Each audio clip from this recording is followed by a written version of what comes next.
It's Herb Stevens, a skiing weatherman, with a pattern overview for SnoCountry.com. And this report's being filed on Wednesday, the 17th of December, with a look ahead to the all-important holiday period. I want to remind you that before I get one there, I got to have my little pen, but I want to remind you that this report is brought to you by the nice folks at Uvex, makers of the best goggles and helmets you can find for use on the hill.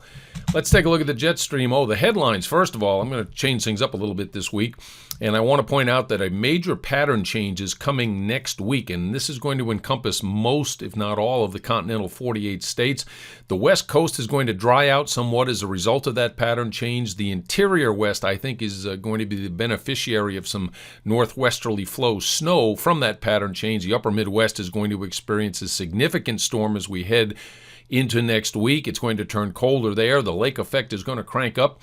And the East is going to go back and forth in terms of the temperature regime between now and Christmas Day. But after that, it looks as though the pattern will have changed sufficiently to let the cold air come out of Canada, make it all the way to the coast. And that includes the southern Appalachians, where they've been only able to do some hit and miss snowmaking over the course of the last 2 or 3 weeks. Today's jet stream map really doesn't have too many dramatic features on it. We do have an upper level low that's kind of stuck over the northeast here, and the shortwave ridge here in the middle of the country. This just is indicative of temperatures that aren't especially cold for December. And we've got a broad trough here in the west with some embedded shortwave troughing, as you can see, east of the Cascades down through the mountains of Nevada. But by and large, the jet stream is not set up in an especially dynamic way right now. There's a lot of cloudiness coast to coast, and one would infer from this that it's a really stormy pattern, but that's not really the case. And if we take a look at radar, you can see there are showers and thunderstorms down here in the southern plains. There is some snow going on and mixed precipitation actually in northern New England, but this will be going over to snow over the course of the next 6 to 8 hours and going into Thursday. And there'll be some light snow as well continuing in parts of upstate New York, little lake effect here off the waters of Lake Michigan and Lake Superior. And there's some light snow in the northern Sierra and some coastal rains, a little bit of light precipitation in the Cascades as well, but no real organized areas of precipitation because we don't have any big low pressure centers. We have one here in northeastern parts of New Mexico, and this is going to wander in this general direction in the next couple of days, suppressed to the south by high pressure over western Ontario and another center here north of St. Louis. This mesh you see in the northeast is a system that moved from the Midwest through the lakes and into Quebec over the last 24 hours. A secondary low formed yesterday south of Long Island, and it's easing its way up into the Gulf of Maine. And this is going to have just enough cold air to produce some snow tonight, Wednesday night, into Thursday across Maine, the mountains of northern New Hampshire and northern Vermont. I think you're looking at amounts of 2 to 4 inches, maybe a few little small stashes of 6 inches of snow, but that sure beats the heck out of the alternative. This purple that you see in the blue, this is where temperatures at 5,000 feet are below 32 degrees. And generally speaking, ski areas in the upper Midwest into the Northeast can use this cold air as it filters down to the surface to make snow. And over the next 2 to 3 nights, with high pressure sitting here over western Ontario, gliding east-southeast with the snowmaking, ought to be sufficiently good to perhaps open up a few more trails, but more importantly, build up base depth. And there'll be some snowmaking opportunities down here in the southern Appalachians as well, by and large because of the higher base elevations. But as this low moves into the southern Appalachians going into the weekend, it'll bring cloudiness and a mix of rain and snow. There'll be some snow in West Virginia this weekend. But this is not going to turn out to be a major storm. A couple of days ago, it looked as though it might turn the corner and become a major snow producer in the Northeast. That's not going to happen. I do think there'll be some light snow later this weekend in parts of New York and in the mountains of New England, but that'll do it for that system. Out west, high pressure over Nevada is kind of calling the shots, as I showed you before. There is a little bit of light precipitation out there. If we take a look as we shift our focus to the west, to the infrared satellite picture, you can see there's a pretty good cluster of cloudiness making its way into California today, and that's going to bring some light amounts of snow into the Sierra over the next 24 hours, and part of this energy is going to pivot up into the Cascades as well.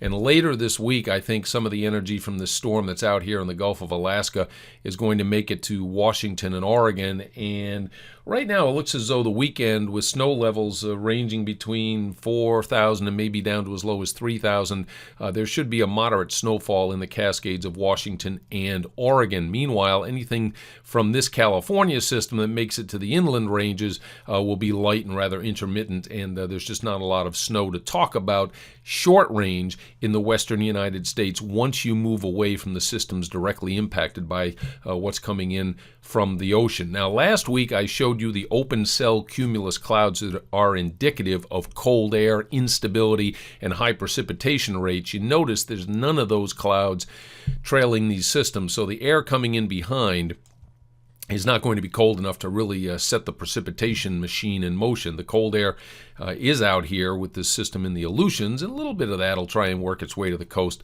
as I say, over the weekend. Now, let's go ahead to Monday, because that's when the changes will start to get underway. By that time, shortwave energy will be digging out of Canada into the upper Midwest, and what this is going to do is develop a pretty strong northwesterly flow of colder air from the northern Rockies down to the central Rockies. So in Idaho, in the Tetons, in the Wasatch, in the northern half of the Rockies in Colorado, I think we're going to see a pretty good round of snow early next week because of the cold, somewhat moist air coming out of Canada down along the spine of those northern Rockies into the central Rockies. Lighter amounts will be found in the southern Rockies. This cold air coming into the upper Midwest is going to help spawn a pretty good sized storm. It's going to get a little milder early next week in the east, on the east side of this developing system. Later Tuesday, low pressure will be in the central Mississippi Valley, headed in this general direction. If you're in the east, you don't like to see that. You'd rather see something along the coast, because with a counterclockwise flow around this system, Tuesday will turn milder in the mountains of the east, all the way from the southern Appalachians up toward New England. The northwesterly flow will continue on Tuesday from the Bitterroots down to the central Rockies, and the snow will continue there. But then as we move to Wednesday, as the northwesterly flow relaxes out west, those snows should back off. A ridge will start to build along the California coast, and that's going to shut any snow off in the Sierra and lead to a drier period there next week. Meanwhile, this intense storm somewhere around Lake Huron on Christmas Eve is going to be spinning and strengthening as it heads up into Canada. A good shot of cold air is coming in behind this system, and if you want snow in the east, I think the best we can do is hope that the cold air comes over here, interacts with the warmer than normal water we have in the northwest Atlantic to form a secondary low on Christmas Day that could then run toward the Maritimes and short-circuit any warm-up that is going to develop Tuesday into Wednesday in the eastern United States. But right now, the big winners in this system appear to be the ski resorts of Michigan, Wisconsin, and Minnesota, especially those in the upper peninsula, where the lake effect machine ought to kick in too and really supplement the snow that's going to fall from the low-pressure center itself. And why do I think we're not going to see snow initially in the east? Let's take a look at those 850 millibar temperatures again, the 5,000-foot temperatures. There's the 32-degree line across western New York. Now, this is later Christmas Eve.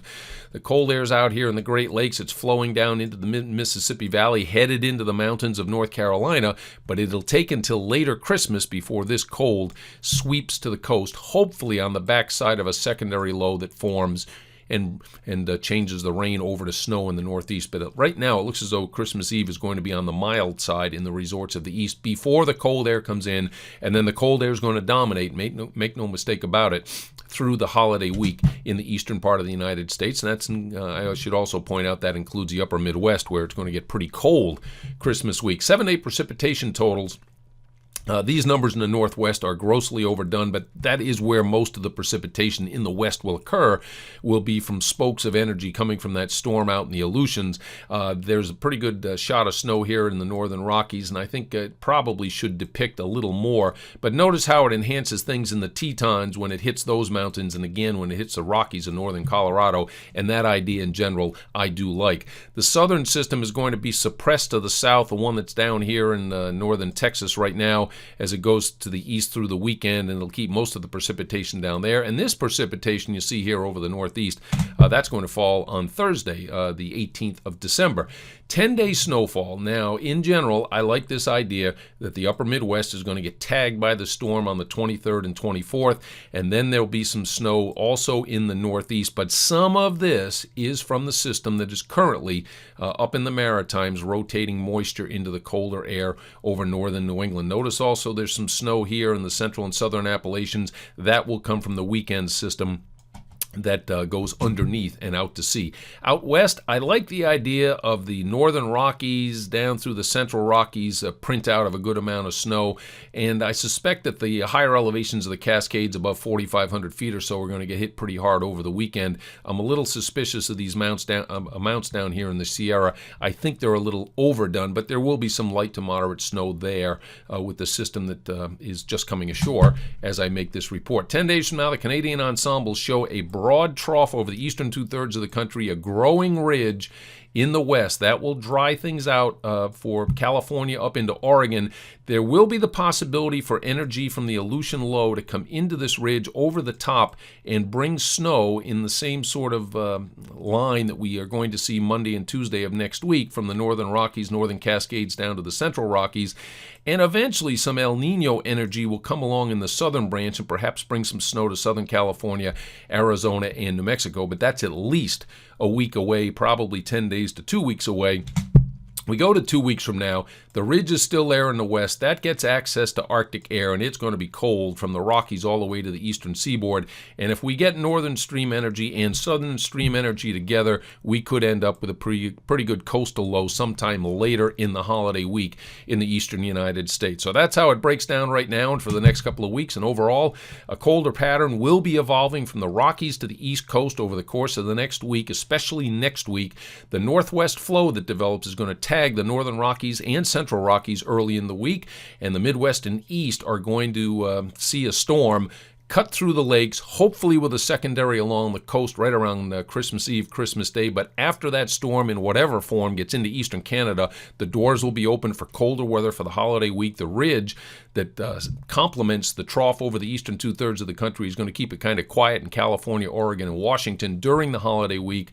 But the holiday week overall looks wintry for most of the skiers and riders in the United States. And as far as this weekend's concerned, the weekend before the holidays, keep in mind there's no excessive cold out there, and the crowd should be lighter. So if you can, get your turns in this weekend. Once again, thanks to UVEX, thanks to you for watching, and I will have my next report for you on Christmas Eve. In the meantime, enjoy your sliding. It's Herb Stevens, the Skiing Weatherman.